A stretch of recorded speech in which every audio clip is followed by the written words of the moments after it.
A veces, la vida se parte en dos sin previo aviso. Un día amanecemos con planes, con certezas, con la esperanza intacta, y al siguiente, todo parece derrumbarse. Así debieron sentirse aquellos hombres y mujeres en Jerusalén, cuando el rumor se extendió de que iban a crucificar al que hablaba del amor como si el amor fuera el aire. Nadie lo podía creer. El mismo Jesús que había sanado ciegos y levantado muertos, ahora era llevado como un delincuente hacia un monte llamado Gólgota. Y sin embargo, ese día el mundo entero se detuvo, como si el universo contuviera la respiración ante lo que estaba a punto de suceder. Dicen los evangelios que el sol aún no había alcanzado su punto más alto cuando comenzó la procesión. Jesús caminaba entre soldados, con la espalda abierta por los látigos, con una corona de espinas que hacía brotar la sangre como lágrimas en su frente. Pero en sus ojos no había odio, solo una quietud inmensa. A su alrededor, la multitud gritaba, algunos con rabia, otros con miedo, otros simplemente siguiendo la corriente, como muchos de nosotros cuando preferimos callar antes que defender lo justo. Aquellos hombres no sabían que en su silencio también crucificaban la esperanza. Cada golpe, cada insulto, resonaba como un eco de lo que sigue ocurriendo hoy. Porque aún seguimos levantando cruces invisibles. Crucificamos con palabras, con indiferencias, con juicios apresurados. Colgamos en el madero de nuestra intolerancia a quienes piensan distinto, a quienes tropiezan, a quienes se atreven a amar sin medida. No necesitamos clavos, basta una mirada fría, un comentario cruel, una ausencia en el momento en que alguien más necesita fe. Jesús cayó varias veces en aquel camino. El peso del madero no era solo el de la madera, era el de las culpas del mundo. Era el de nuestras dudas, el de los momentos en que decimos ya no puedo más, y sin embargo se levantó. Una y otra vez, no porque no sintiera el dolor, sino porque sabía que incluso el dolor podía redimir. ¿Cuántas veces nosotros también caemos bajo el peso de lo que cargamos? Una traición, una pérdida, una enfermedad, la sensación de no ser suficientes, y creemos que todo ha terminado. Pero si miramos bien, la cruz que cargamos también puede ser el puente hacia algo más grande. Entre la multitud, hubo una mujer que lo miraba en silencio, su madre. María no gritó, no corrió, no negoció con los soldados. Solo sostuvo su mirada como quien sostiene el alma de alguien que ama. Esa imagen basta para entender lo que es el amor incondicional. Acompañar incluso cuando el camino conduce al dolor. ¿Y cuántas veces también nosotros somos espectadores del sufrimiento ajeno sin poder hacer más que permanecer presentes? Tal vez eso sea lo que Dios espera de nosotros, no huir del dolor del otro, sino estar, simplemente estar. Cuando por fin llegaron al monte, el aire era denso. El rumor del martillo golpeando el hierro se mezclaba con los sollozos. Algunos apartaban la vista, otros se burlaban. Los soldados jugaban a los dados como si no comprendieran que estaban decidiendo el destino de la historia. Pero mientras el clavo atravesaba su carne, Jesús no maldijo, solo pronunció palabras que el mundo aún no ha terminado de entender. Padre, perdónalos, porque no saben lo que hacen.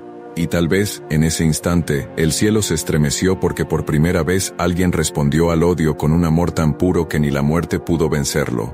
A veces nos preguntamos dónde está Dios cuando la vida duele. Tal vez la respuesta esté allí, en la cruz. No en la cima de los templos, sino en el lugar donde el dolor y la esperanza se encuentran.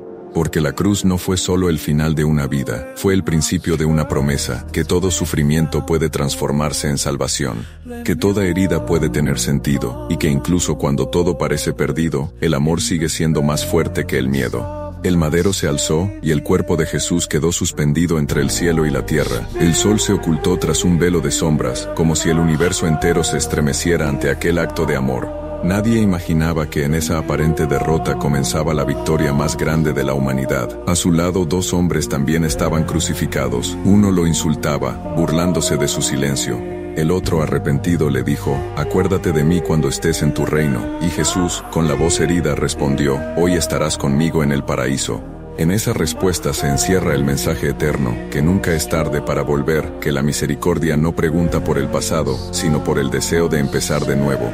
¿Cuántas veces nos sentimos como aquel ladrón, conscientes de nuestros errores y temerosos de no merecer perdón? Pero Jesús no mide culpas, mide corazones. Mientras tanto, la multitud comenzaba a dispersarse. Pedro lloraba, María sostenía la mirada, y Juan permanecía fiel. Así también ocurre en nuestra vida. Cuando el dolor llega, muchos se alejan, pocos permanecen en el Calvario contigo. Pero el amor verdadero no se demuestra en la risa, sino en la permanencia en medio del llanto. El cuerpo de Jesús, exhausto, luchaba por respirar. Aún desde la cruz, miraba con compasión a quienes lo herían, y si cerramos los ojos, también nos mira a nosotros, en nuestros momentos de desesperanza. El dolor de Cristo no fue solo físico, fue el dolor de la incomprensión, del abandono, del silencio, ese mismo silencio que sentimos cuando oramos y parece que nadie responde.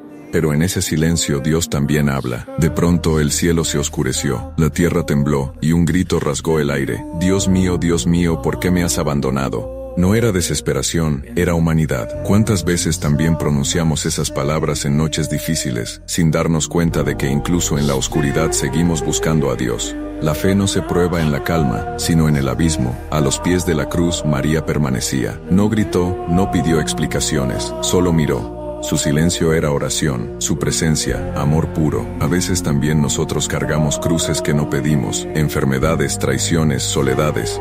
Y lo único posible es permanecer de pie, no por fortaleza, sino por amor. Cuando Jesús dijo tengo sed, los soldados se burlaron.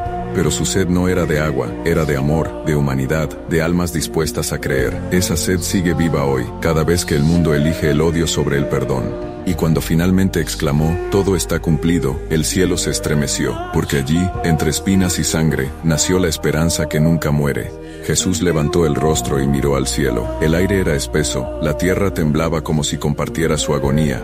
Padre, en tus manos encomiendo mi espíritu, y al pronunciarlo, su cuerpo se inclinó suavemente, como si el universo entero se rindiera ante aquel acto de amor perfecto. El velo del templo se rasgó de arriba abajo, y un silencio sobrecogedor cubrió la ciudad. No era solo el final de un hombre, era el nacimiento de una promesa. En ese instante, los ojos de muchos se abrieron. El centurión romano, acostumbrado a ver morir hombres con odio, murmuró temblando, verdaderamente, este era el Hijo de Dios. Porque incluso la muerte más cruel no pudo apagar la luz que brotaba de su entrega. Así ocurre también en nuestras vidas, cuando parece que todo muere, algo nuevo está naciendo.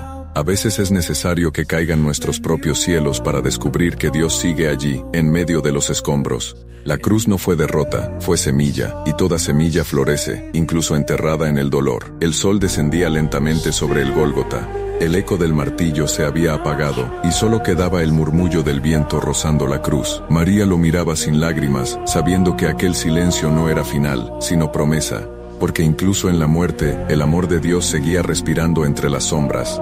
La noche que siguió a la crucifixión fue larga y silenciosa. Jerusalén dormía, pero el aire estaba lleno de preguntas. En una tumba nueva, envuelto en lino y perfume, descansaba el cuerpo del que había prometido vida eterna. Los discípulos se escondieron, María guardó silencio. Parecía el final, pero incluso en la oscuridad del sepulcro, Dios seguía respirando. 3 días después, cuando la aurora comenzaba a pintar el cielo, algo cambió. La piedra estaba removida, y un resplandor bañaba el jardín. Las mujeres temblaron al escuchar la voz de un ángel. ¿Por qué buscan entre los muertos al que vive?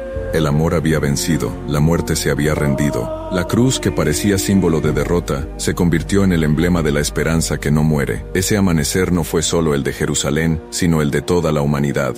Porque la resurrección no pertenece al pasado. Ocurre cada vez que alguien perdona, cuando un corazón roto se levanta, cuando alguien elige creer aunque todo parezca perdido. La fe no es negar el dolor, sino entender que el dolor no tiene la última palabra. María Magdalena lo vio primero, lo confundió con un jardinero, hasta que oyó su nombre, María. En ese instante la vida volvió a tener sentido. Así también ocurre cuando Dios pronuncia nuestro nombre en medio del silencio. Cuando en medio de la tristeza nos recuerda que aún hay propósito, aún hay luz, aún hay amor. Los discípulos volvieron a reunirse. El miedo se transformó en fuego, y su mensaje comenzó a recorrer el mundo. La muerte fue vencida por el amor. Desde entonces, cada lágrima humana tiene un eco de eternidad, cada herida puede ser sanada, y cada caída se convierte en un nuevo comienzo. La cruz dejó de ser castigo para volverse puente. Donde hubo lágrimas, nació consuelo. Donde hubo oscuridad, surgió la palabra eterna. Él vive. Y hoy, en medio de nuestras propias cruces, esa verdad sigue siendo la misma. No hay tumba que encierre lo que Dios ha decidido levantar. Jesús no volvió para borrar el sufrimiento, sino para llenarlo de sentido. Creer en Él es levantarse cada mañana con el alma cansada y decir, sigo aquí, sigo creyendo. Es mirar nuestras cicatrices y descubrir que son señales de vida, no de derrota, porque el amor de Cristo no se apagó en el Gólgota, renace cada día en cada acto de bondad. en cada lágrima que se convierte en fortaleza, en cada corazón que elige perdonar cuando sería más fácil odiar. Y así termina la historia, o quizás apenas comienza. Porque la resurrección no es un recuerdo, es una invitación a vivir con fe, a amar sin condiciones, a confiar cuando todo parezca perdido. Él vive. Y mientras su luz brille en los corazones que aún esperan, ningún final será definitivo, y cada noche, por más oscura que sea, terminará amaneciendo.